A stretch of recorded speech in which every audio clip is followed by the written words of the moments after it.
All right. The cover, it's my favorite quote of all time, which you probably read if you read my signature. Mm-hmm. Okay, so that typical user that I talked about, those one of the 3 to 6 million people looking for where to plug in, clicks on it, and they click on the cause they're most concerned with. And there'll be more eventually in here, but these are a sampling. Now, this first year, when the main concern is to turn Congress blue, instead of all this, we're probably just going to be featuring different state Senate, flippable state Senate and U.S. House and Senate races to choose from, because that's really the main, the highest priority right now in terms of beta testing. Gotcha. But since this was done way before everyone was concerned about midterm elections, the examples are not going to be that. So, and then they'll choose a distance they're willing to go from where they live, and then then we start seeing the featured actions. The left side are going to be basically direct action, willing to get arrested kinds of actions, like stopping a frack gas terminal or blockading a pipeline, or actually blockading members of a state legislature in their offices and not letting them even go home to eat or sleep until they pass a bill. And then on the right would be things like brand new Congress or our revolution, or the new version that we're going to be developing will be particular races that are close to them. And then it also could be legislative action, like passing a fracking ban, or it could be something like a net neutrality or stopping a bank from for example, I bet you that most people would, a huge number of people would unsubscribe from Verizon if they knew that 10 million other people were willing to do that. If you saw the Crowdacting animation, you get that. And just the rumor of that getting started would probably alone get Verizon to stop pushing for net neutrality. Well, let's say our user picks they want to stop a frack gas terminal.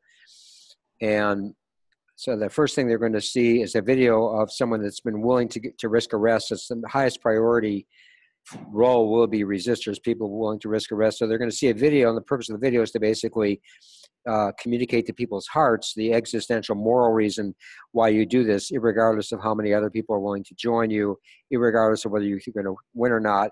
You just want to be able to go home at night knowing you did everything you could to save your Mother Earth. And then if they choose a resistor, these numbers populate, which is the numbers the campaign needs to start, people willing to risk arrest, sort of magic number of critical mass that once you get the 14,000 people within the first, let's say 2 weeks, it should say 2 weeks instead of 1 week, whatever the organizers calculate, that'll be enough to start getting mainstream media attention, which you started to see with the Dakota Access Pipeline. It's kind of a critical mass where it starts to take off on its own. You get social influencers involved in memes and so forth. And then this is the number that they calculate based on previous similar struggles they need to actually win. Like when they've been able to stop pipelines in Canada, they stopped them because they had an average of 7,000 people every week willing to get arrested, and they were able to keep it up for 11 or 12 weeks, which is when the investors start to pull out. But if and who comes up with these numbers? Does the platform? These numbers are just based on my own organizing knowledge. Gotcha. Okay. Yeah, once we actually have campaigns that want to be featured, their organizers will come up with the numbers. With the numbers. Okay, that's cool. Yeah, and then if someone didn't want to risk arrest for whatever reason, they could be a witness, a donor, a lawyer, medical, any of these other causes. Cool. But if they did want to choose arrest, then comes our first innovation, the Crowdacting innovation, which is what are the minimum number of people willing to risk arrest you need to see for you to be willing to risk arrest. And so they move the slide bar to the numbers that they need. It's just like, it's why we say we're Kickstarter meets movement organizing, but instead of crowdfunding, it's crowdacting. Like I'll give you my $100 to make this $2 million movie, but you can't charge it until you get the rest of the money. So I'm willing to risk arrest, but only when you get 22,000 or 50,000 or whatever the person chooses, also willing to take that same risk. And then they can invite a friend to attend from Facebook. And then once even one friend agrees to join, they get a text back from their friend saying, Grace, this is a neat idea. I like the Crowdacting idea. I see that you're joining at 22,000. I'll join at 22,000. But I'm going to definitely be there because I'm a reliable person, so you better be there. So this is to basically address the biggest problem that all organizations have, which is people flaking out. Right. adding some social pressure. And then our second major innovation, oh, by the way, before I get into that, the organizations have to neatly describe their goal, their strategy, that they're going to keep people informed. Their backing organization, be an FAQ like, well, what are the police like? How long am I likely to be in jail?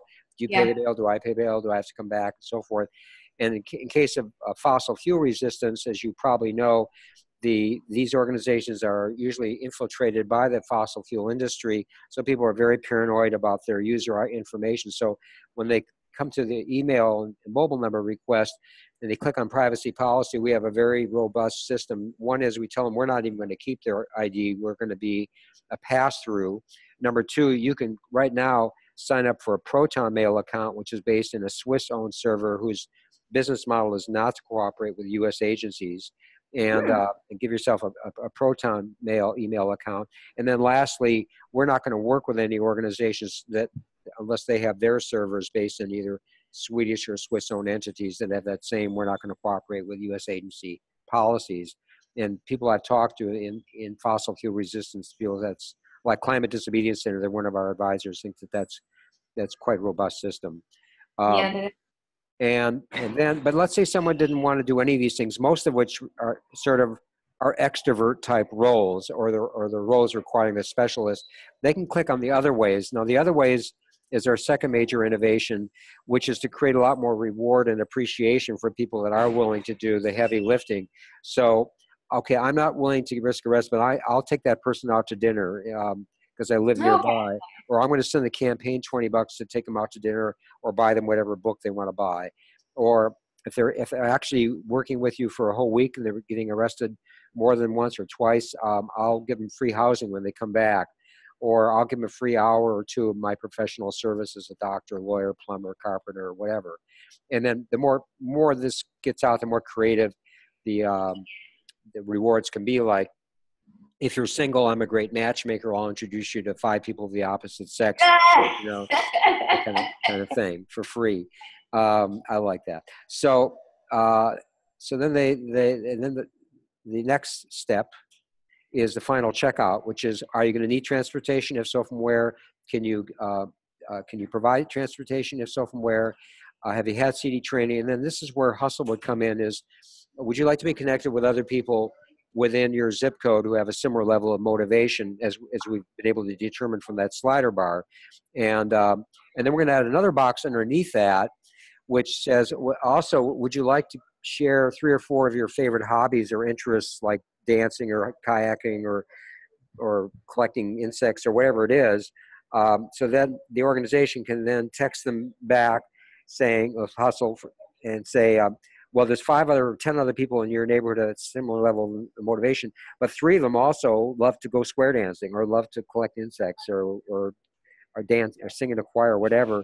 So they're more likely to show up at the meeting that the campaign is going to have in that neighborhood. And then from there, the campaign can start recruiting the infrastructure, recruiting team captains, because as 2 or 3 very sharp organizers, I've shown this to like 25 organizers, and the sharpest have said to me, this is a really great app, but what if it works and the organization gets way more volunteers than they know what to do with? You need to solve the infrastructure problem. The head of international organizing for 350 told me that. How are you going to make sure that the organization has enough leadership to train all these people and to organize them? So that's where this last part comes in. Is we're going to make sure that there's remote training materials that the campaign can then deliver to these local meetings. They'll have to send some person out initially to get it started, and then captains can be recruited from these local meetings. Because I mean, one of our assumptions is that out of 10, 15 people, there's going to be at least one person that actually would like to have, if they're supported enough, would like to have a nice title like director or captain or leader after their name and have that kind of responsibility. Yeah. And if not, they can always group up zip codes till you find that. So that's basically how that works. And then the something more relevant to elections would be this one here. I've only got 2 of these working so far. So passing a fracking ban would be very much like getting somebody elected in a swing state senate or U.S. House or even Senate race, where the main thing is you want to recruit our canvassers. So here they're going to see a video of a woman canvasser, and she's going to first talk about how 80-some% of elections are decided by 1 or 2% of the vote. That's the kind of margin that canvassers deliver. That's why we're critical. And I'm a woman, so they don't send me out alone. I always have a teammate. And also, though 4 out of 5 people aren't even home, I've had some of the best, conversations in my life, and just kind of exude that enthusiasm that serves the same sort of purpose the other video would serve, is to get people excited. So then, if they choose canvasser, they're more likely to move that slider bar more to the left than to the right. But again, if they didn't want to be, let's say they just have a real aversion to knocking on strangers' doors, they could be, of course, the phone bank operator or any of these other kinds of roles. There's another organization, by the way, called uprise.org, which their whole claim to fame is they've thought of about 20 different roles that people who want to help campaigns can do. And they pilot tested with one of the Virginia delegate races, and their person won by an average of $5 per vote, whereas the other Democrats that won had to spend $40 per vote. And they love what I'm doing. They say what I'm doing is a perfect complement to what they're doing. And we'll be adding more roles as well, like what they have. And so anyways, basically it works the same. Now, again, it'll have that other way. So, because even most of these tend to be fairly extroverted kinds of roles. So when they click other ways, they'll see the rewards, but there'll also be things like data entry, which, introverts would love to do. And, but otherwise it all works the same. We probably don't even need the privacy because it's all legal stuff. And that's pretty much it. Yeah, that's amazing.